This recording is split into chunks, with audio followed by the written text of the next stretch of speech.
আরে কে রে, ভাতিজা নাকি? আরে ভাইনি। আরে কি ভাই, কাকা কাকা। কি অবস্থা কাকা, ভালো আছে? এই তো চলে মোটামুটি।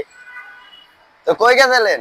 কই যাবো, একটু তাড়াহুড়ায় আছি আর কি, ব্যবসার কাজে তো একটু ব্যবসা বাণিজ্য করিয়ে লেগা তাড়াহুড়ার ভিতরেই আছি আর কি। কোথায় ব্যবসা?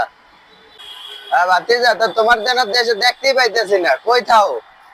কাকু আমি তো অনেক ইন্ডিয়াতে নতুন ব্যবসা লইছি একটা, বুঝছেন? হ্যাঁ। এই যে ইন্ডিয়ার মুকেশ আম্বানি আছে না, হ্যাঁ। হইলো আমার খালুর খালু, মানে আমার হইলো ভাই, ও আচ্ছা। বুঝছেন? হ্যাঁ। তখন এর কাছে গেছিলাম বেড়াইতে, কারণ এত আমরা আত্মীয় স্বজন দাওয়াত দিছে, বেড়াইতে গেছি। হ্যাঁ। মানে হ্যাঁ, আমার ইন্ডিয়াতে একটা মলমের ব্যবসা লইয়া দিছে। ওই যে হ্যাঁ। ইন্ডিয়ার মানুষের আবার অনেক বর্তমানে একটু চুলকানি বেশি, বুঝছেন কাকু? হ্যাঁ। মানে হেলে গেলে আর কি একটা মলমের দোকান লইয়া দিছে। ওই বাংলাদেশ থেকে চুলকানি মলম নিয়ে আর কি ইন্ডিয়া বিক্রি করে, ওরা আবার মনে করেন যে কিনা নিয়ে মনে করেন লাগায়, কি লেগা ওকে আবার চুলকানি বেশি, বোঝেন না, বাংলাদেশ নিয়ে।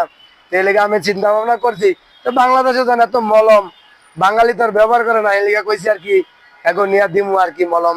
ও আচ্ছা।